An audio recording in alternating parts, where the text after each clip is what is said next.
Assalamualaikum warahmatullahi wabarakatuh. Bismillah, alhamdulillah, wassalatu wassalamu ala rasulillah. Allahumma la sahla illa ma ja'altahu sahla, wa anta ya hayyu ya qayyum taj'alul hazna idza syi'ta sahla. Allahumma rzuqna al-ikhlas wa fil qawli wal amali wal niyyah. Udzakirukum wa udzakiru nafsi bi ikhlasin niyyati lillahi tabaraka wa ta'ala.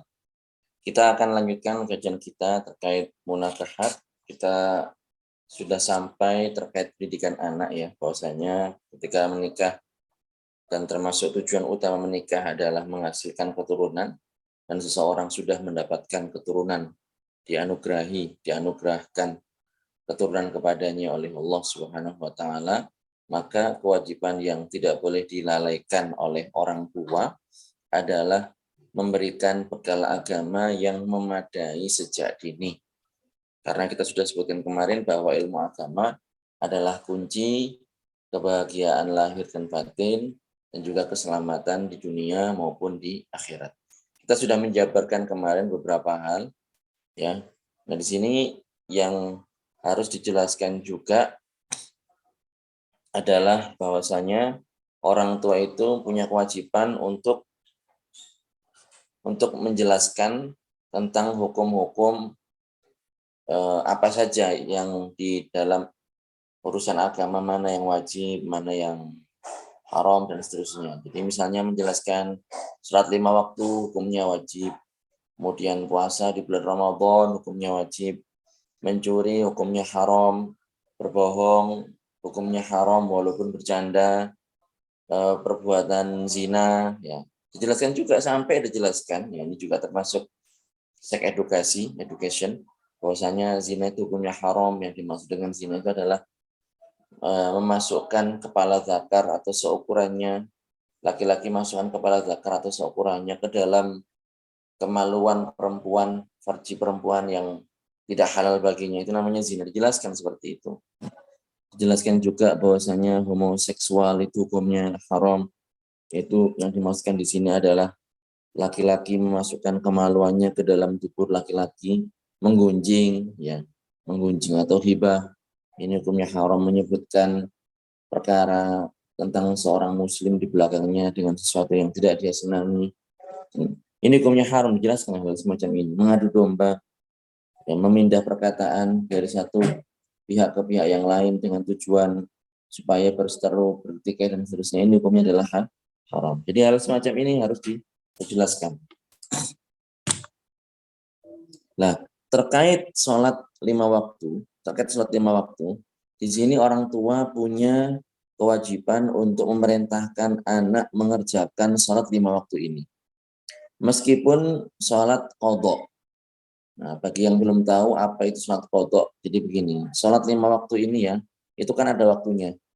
Zuhur, ada waktunya asar, ada waktunya maghrib, ada waktunya kemudian isya, juga ada waktunya subuh, ada waktunya, masing-masing ada waktunya. Dan pengerjaannya itu harus sesuai dengan waktunya, bukan sebelumnya, bukan setelahnya. Kecuali ada uzur syar'i. Uzur syar'i misalnya bepergian, ini boleh mengerjakan sholat sebelum waktunya karena dijamak takdim, dikumpulkan dengan sholat sebelumnya, dan ini juga ada ketentuannya ya. Jadi itu sholat 5 waktu ini ada waktunya. Ketika dikerjakan pada waktunya, sesuai dengan waktunya, maka ini namanya sholat ada. Makanya dalam niat itu kita diajarkan pada saat dulu itu oleh para guru-guru kita, usolli fardhu zuhri arba'a raka'atin mustaqbilal qiblati adaan, gitu. Adaan ma'muman lillahi ta'ala. Jadi adaan maksudnya adalah dikerjakan sesuai dengan waktunya.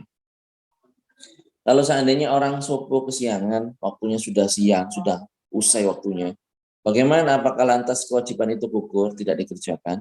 Bukan. Tapi tetap harus dikerjakan, namanya sholat qadha. Namanya sholat qadha. Jadi ini adalah pengerjaan sholat yang sudah usai waktunya.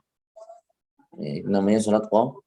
Jadi anak walaupun misalnya nggak sholat itu ya karena ketiduran atau semacamnya, diajari juga, dibiasakan juga untuk mengerjakan sholat qadha, sholat yang di luar waktu yang telah ditentukan ya sebagai ganti dari sholat wajib yang ditinggalkan pada waktunya. Baik ditinggalkannya ini karena disengaja ataupun tidak disengaja. Itu harus dibiasakan. Diajarkan juga wajib itu apa? Wajib itu sesuatu yang apabila dikerjakan mendapatkan pahala dari Allah Subhanahu wa taala, dan jika ditinggalkan maka berdosa. Kemudian kalau yang haram ini adalah sesuatu yang apabila dikerjakan berdosa, maka dan jika ditinggalkan mendapatkan pahala. Jelaskan pengertian dari masing-masing biar tahu, biar ngerti bahwasanya di agama ketentuannya seperti itu. Ada yang wajib, ada yang haram. Kita tahu bahwasanya di zaman sekarang ini banyak sekali orang yang tidak memperhatikan hal-hal semacam ini. Anak-anaknya dibiarkan, tidak diurusi masalah seperti ini. Yang penting makan, minum, punya pakaian, tempat tinggal oke. Urusan duniawi diperhatikan sedemikian rupa, tapi tidak diperhatikan urusan akhirat sama sekali.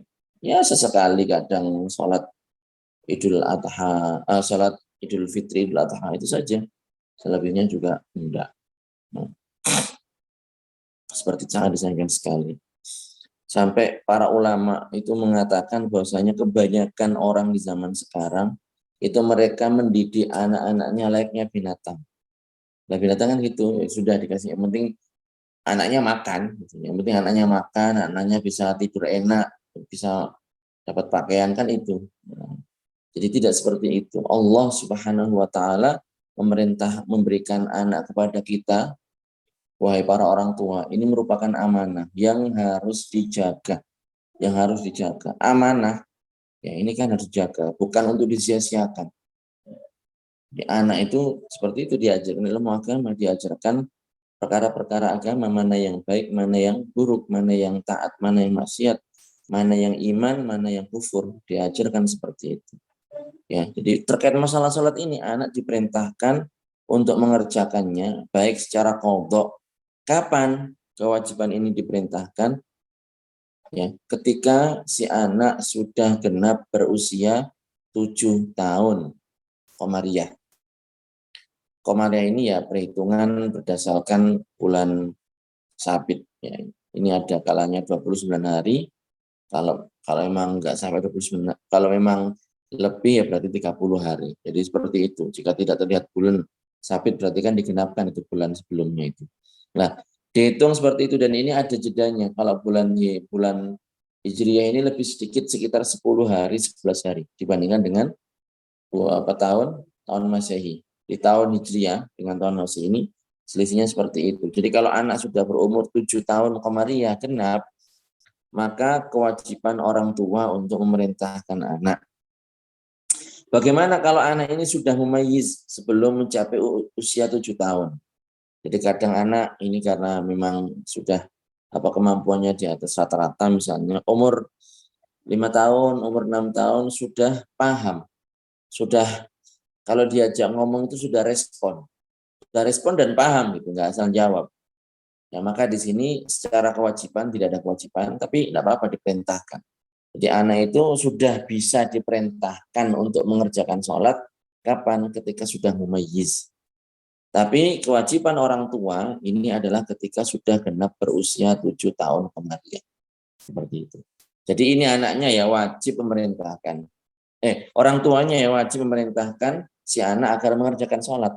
Tetapi anaknya tidak wajib mengerjakan sholat. Seperti itu. Jadi harus dipahami. Orang tua wajib memerintahkan sholat kepada anak ketika si anak berusia 7 tahun. Genap. Adapun si anak sendiri itu tidak wajib mengerjakan sholat. Seperti itu. Dan perlu kita pahami juga bahwasanya perintah sholat ini ya harus dilakukan dengan tegas dan serius. Yang sekiranya menunjukkan, menampakkan kepada si anak bahwa sholat ini adalah sesuatu yang penting dan tidak seharusnya ditinggalkan. Juga diajarkan kepada si anak hukum-hukum sholat sendiri itu bagaimana. Kalau seandainya anak-anak yang tidak mau mengerjakan sholat ya dengan ketentuan tadi, maka orang tua ini boleh memukul ini. Ya, boleh memukul dengan pukulan yang tidak membahayakan. Bukan pukulan di muka, bukan pemukulan yang sekiranya menjadikan anak cacat seumur hidup umpamanya, bukan. Tapi ya pukulan yang mendidik. Dan ini boleh. Pukulan yang boleh. Kapan? Jika si anak ini meninggalkan setelah genap berusia 10 tahun komariah. Seperti itu. Jadi itu ya, orang tua punya hak untuk memukul anak dengan pukulan yang tidak membahayakan tadi, bila si anak meninggalkannya setelah si anak genap berumur 10 tahun komariah. Kemudian yang ketiga, ya ini terkait masalah puasa bulan Ramadan. Jadi orang tua juga punya kewajiban untuk memerintahkan anak mengerjakan puasa ketika sudah berumur 7 tahun. Sama ketentuannya kayak sholat, dan memukul anak jika sudah berusia 10 tahun, jika anak ini sudah mampu padahal mengerjakan puasa, tapi dia tidak berpuasa. Tapi kalau tidak kuat ya tidak usah diperintahkan puasa. Kemudian juga mengajarkan hal-hal yang disyariatkan, seperti bersiwak, kemudian mengerjakan sholat berjamaah, dan lain sebagainya. Jadi diajarkan tentang kebiasaan-kebiasaan umat Islam, hal-hal yang di luar kebiasaan umat Islam, itu ya tidak usah diajarkan. Justru malah maksudnya tidak bisa diajarkan, maksudnya dikasih tahu itu bukan adatnya orang Islam. Bukan adatnya orang Islam. Sangat miris sekali ya, beberapa waktu kemarin itu kita mendapati di negara Arab sana, di Arab Saudi sana, ada perayaan pesta Halloween dan seterusnya. Waliyadzubillah. Saya tidak habis pikir itu apa faedahnya orang-orang pakai kostum yang aneh-aneh dan seperti itu. Tujuannya apa? Kok bisa-bisanya sebagian umat Islam itu menjadi pengekor gitu, ikut-ikutan budaya-budaya orang-orang barat, budaya-budayanya orang non-muslim yang sama sekali tidak ada manfaatnya. Waliyadzubillah. Nah, itu diajarkan kepada anak-anak kita. Diajarkan bahwasanya ini bukan budaya kita. Tapi memang itu sudah diprediksi oleh Rasulullah Shallallahu Alaihi Wasallam. Ya, jadi sudah diprediksi oleh Rasulullah Shallallahu Alaihi Wasallam bahwasanya di akhir zaman nanti itu sebagian dari umat Islam ini akan mengikuti segala hal-hal yang dibikin atau dibuat oleh musuh-musuh Islam itu sendiri. Seperti itu. Sampai sekiranya mereka masuk ke dalam lubang binatang, mereka bikin budaya seperti itu ditiru oleh sebagian oleh sebagian umatnya Nabi Muhammad SAW. Waliyadzubillah. Oleh karenanya sangat miris sekali ya kalau hal semacam itu terjadi di masa sekarang. Waliyadzubillah. Di dalam sebuah hadisnya Rasulullah Shallallahu Alaihi Wasallam beliau bersabda bahwasanya nanti umat beliau ini akan mengikuti orang-orang kafir, budaya-budaya orang-orang kafir yang sangat bertentangan dengan ajaran Rasulullah Shallallahu Alaihi Wasallam. Beliau bersabda dari sahabat, hadis ini dari sahabat Abu Sa'id Al-Khudri radhiyallahu anhu, Rasulullah Shallallahu Alaihi Wasallam bersabda, la tattabi'unna sunana man qablakum shibran bi shibrin wa zira'an bi zira'in hatta law salaku juhra dabbin la salaktumuhu. Ya. Kemudian mereka bertanya, para sahabat ini ketika Rasul bersabda seperti itu, mereka bertanya, qulna ya Rasulullah al-yahud wan nasara? Qala faman? Nah, itu diriwayatkan Imam Bukhari. Bahwasanya nanti kalian, ini maksudnya kalian ya orang-orang umatnya Kanjeng Nabi di masa mendatang. Jadi umatnya Kanjeng Nabi itu nanti akan mengikuti budaya-budaya, adat-adat orang-orang kaum sebelumnya. Siapa ya? Orang-orang Yahudi, orang-orang Nasrani. Shibron bi shibrin. Jadi sejengkal demi sejengkal. Wa zira'an bi zira'in. Ini seukuran siku ini diikuti. Jadi sejengkal demi sejengkal, seukuran siku demi seukuran siku itu akan diikuti oleh umatnya Nabi Muhammad Shallallahu Alaihi Wasallam. Ya, sampai seandainya mereka ini masuk ke dalam lubang binatang, jadi juhrobobin, ya, la salaktumuhu, pasti akan kalian ikuti, akan mereka ikuti, umat-umat nanti akan mengikutinya. Kemudian orang-orang bertanya, siapa wahai Rasulullah? Orang-orang Yahudi dan orang-orang Nasrani. Kemudian Rasul mengatakan, qol faman. Siapa lagi kalau bukan mereka? Nah, ini makanya harus hati-hati. Saudara-saudara, para jamaah yang dirahmati oleh Allah Subhanahu wa taala, jangan sampai kita ini terpengaruh dengan budaya-budaya seperti itu. Jadi Rasul ini paling anti mengikuti orang-orang kafir. Kita tahu sendiri bahwasanya dalam makan saja itu sudah diatur oleh Rasulullah. Nah, kalau kita mengaku cinta kepada Rasulullah, ya harusnya hal semacam ini diperhatikan. Jangan jadi umat yang pengekor.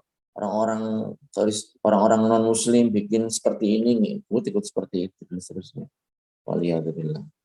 Waliyadzubillah. Jadi mudah-mudahan ini menjadi peringatan buat kita sekalian, menjadi pengingat buat kita sekalian.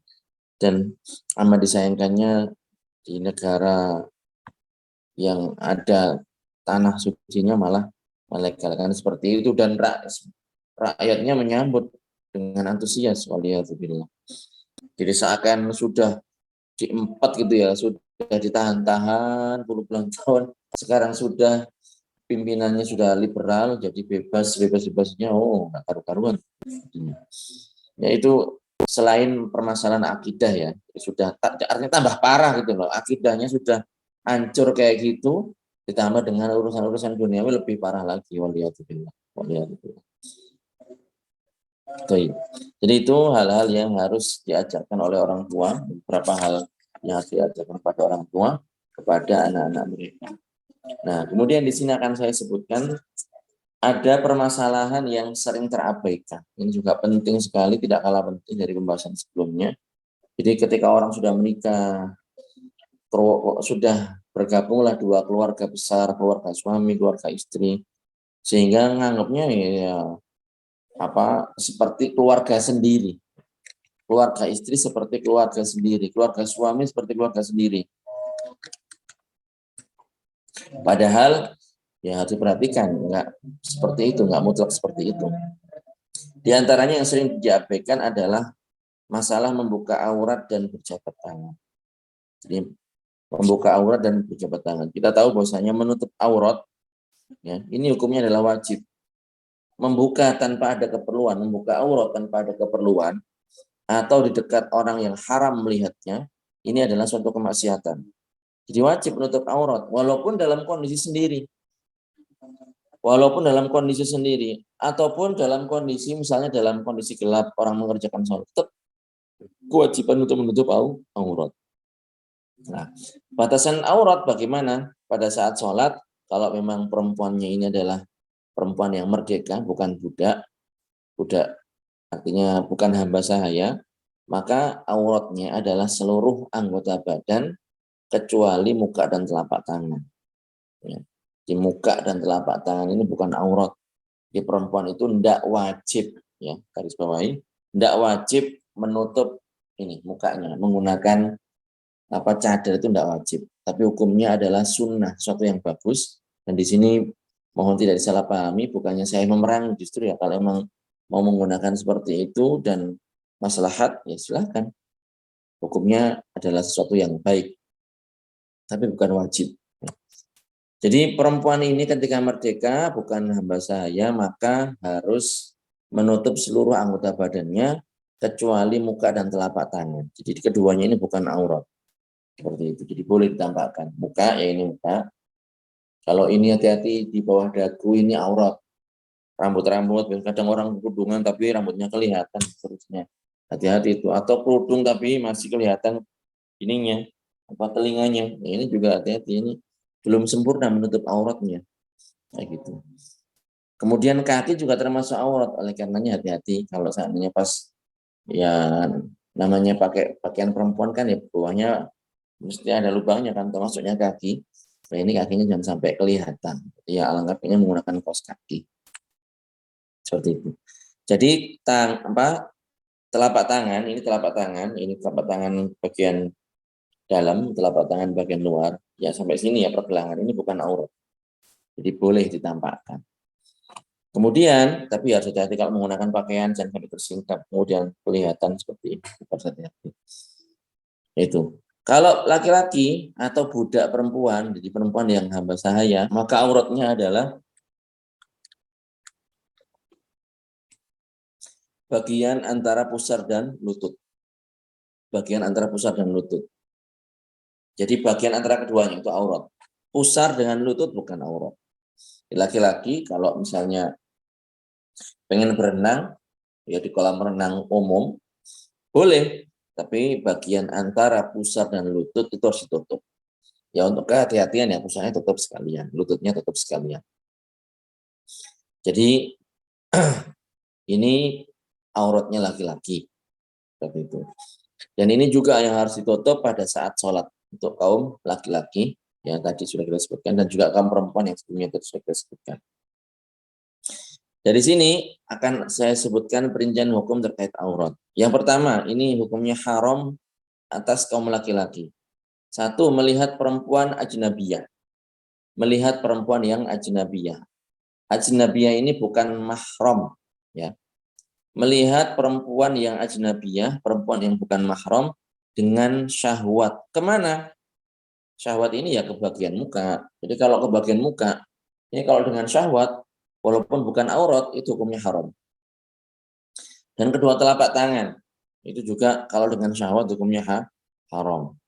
Syahwat ini ya merasa enak, merasa enak, tahulah bagaimana kalau orang sudah dewasa. Adapun kalau melihat muka dan melihat kedua telapak tangan ini tanpa syahwat, maka tidak haram karena bukan aurat. Dan ini ijma. Ini ijma ya. Orang-orang yang mengatakan mukanya perempuan ini aurat, itu lebay. Itu berlebih-lebihan, mubalaghah, dan tidak benar. Yang ijma adalah bahwasanya muka ini bukan aurat, boleh melihatnya tanpa syahwat. Ya. Ijma ini dinukil, dikutip oleh Al-Qadhi Iyad Al-Maliki dan Ibnu Hajar Al-Haytami. Ada di catatan kaki itu. Kemudian juga melihat perempuan ajnabiyah ke bagian selain muka dan telapak tangan. Kalau tadi sudah ya, ke bagian muka dan telapak tangan, sekarang selain keduanya. Selain muka dan telapak tangan, ini hukumnya mutlak haram.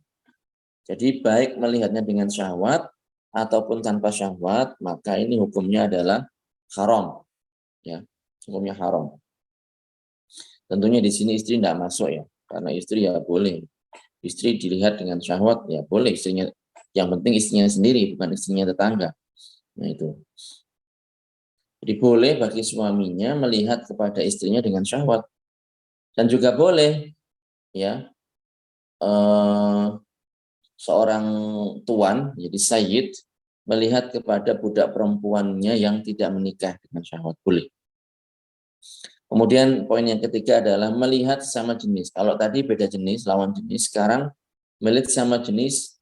Jadi kalau laki-laki ya ke bagian antara pusar dan lutut. Haram laki-laki melihat bagian ya antara pusar dan lutut ke lelaki lain. Ini hukumnya haram. Ini bagi laki-laki. Sekarang bagi perempuan bagaimana? Kalau perempuan ini haram melihat laki-laki. Laki-laki tentunya di sini ya bukan suaminya, bukan suaminya, bukan di sini maksudnya yang bukan pasangan hidupnya, bukan suaminya. Ya ini hukumnya haram melihat ke bagian antara pusar dan lutut secara mutlak. Baik dengan syahwat ataupun tanpa syahwat. Adapun melihat ke bagian selain anggota badan antara pusar dan lutut, maka tidaklah haram kecuali disertai dengan syahwat. Jadi lihat misalnya dadanya laki-laki. Bagaimana? Selama tidak syahwat ya tidak haram. Melihat kepada ini bicep tricepnya laki-laki misalnya.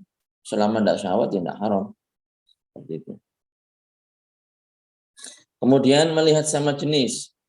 Kalau ke bagian aurat perempuan, ya, bagian antara pusar dan lutut, ini hukumnya haram. Ini hukumnya haram.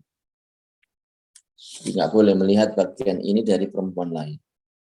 Jadi harus diperhatikan ya, perempuan ini harus memperhatikan bahwa tidak semua kerabat suami ini mahramnya. Jadi bahasa yang benar mahram ya, bukan muhrim. Tidak semua kerabat suami itu mahramnya. Jadi tidak boleh membuka aurat, membuka kepala, membuka lengan ya di hadapan saudara suaminya, di hadapan paman suaminya, di hadapan anak laki-laki dari keduanya, anak laki-laki dari saudara suaminya. Bukan mahram itu.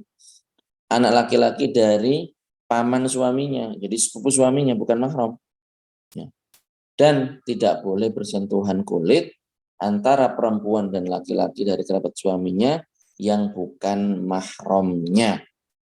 Haram, membatalkan wudhu dan seterusnya. Begitu juga sebaliknya, laki-laki ini tidak harus memperhatikan juga bahwa tidak semua kerabat istri itu adalah mahramnya. Tidak semua kerabat istri adalah mahramnya. Jadi tidak boleh melihat aurat ya seperti kepala atau lengan saudari istrinya atau bibi istrinya atau anak perempuan dari keduanya. Jadi anak perempuan dari saudari istrinya. Anak perempuan ya ponakan istri ya, maksudnya perempuan. Atau anak perempuan dari bibinya, jadi sepupu istrinya. Ini nggak boleh. Jadi tidak boleh bersentuhan kulit antara laki-laki dan perempuan dari kerabat istrinya yang bukan mahramnya. Jadi haram hukumnya berjabat tangan, meraba, memegang dengan syahwat, ya, untuk merasakan enak walaupun dengan kain penghalang. Ini hukumnya adalah haram, ya, hukumnya adalah haram. Atau tanpa kain penghalang walaupun tanpa syahwat. Ini sesuai dengan hadis Rasulullah SAW yang diriwayatkan oleh Imam Muslim bahwasanya tangan ini juga berzina, zinanya yang menyentuh. Ya, wazinal yadi al-batsh, rawahu Muslim. Jadi wazinal yadi al-batsh. Zinanya tangan adalah memegang. Hadis ini hadis riwayat Muslim. Jadi ini kajian kita, mudah-mudahan bermanfaat. Monggo kalau ada yang mau ditanyakan, ada yang kurang jelas, silakan. Jika kita bersalaman dengan orang yang sudah tua, itu bagaimana Ustadz? Yang bukan mahram kita. Ada yang bilang boleh karena sudah tua. Mohon penjelasannya.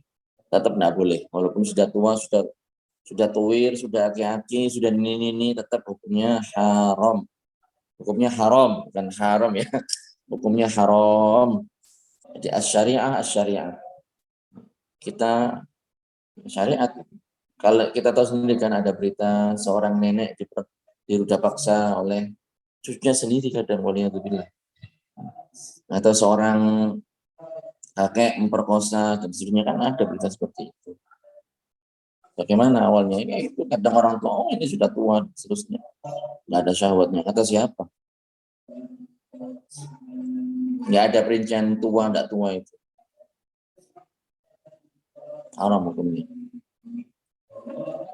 Mohon maaf Ustadz, boleh diulangi lagi kembali batasan aurat yang tidak boleh dilihat oleh pihak laki-laki ke pihak perempuan.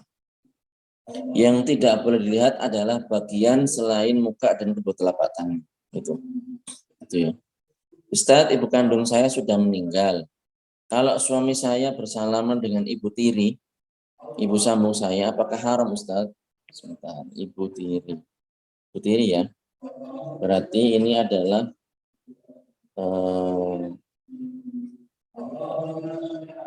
istri dari bapak mertua. Saya murojaah ini Mbak Ayu atau Bu Ayu. Saya tanyakan ya. Nanti tolong diakomodir admin, nanti di chat ke WA pribadi saya biar saya tidak lupa.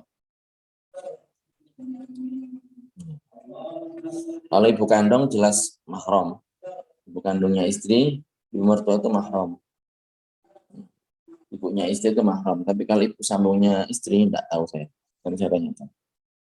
Saya rasa cukup. Mudah-mudahan bermanfaat. Mudah-mudahan istiqomah. Barakallahu fikum. Nuhalil wa nusalli ala rasulillah. La ilaha illallah. Allahumma salli ala sayyidina Muhammad wa ala alihi wa sahbihi wa sallim. Rabbi ighfir li wa li walidayya wa lil mu'minina wal mu'minat. Walhamdulillahi rabbil alamin. Assalamualaikum warahmatullahi wabarakatuh.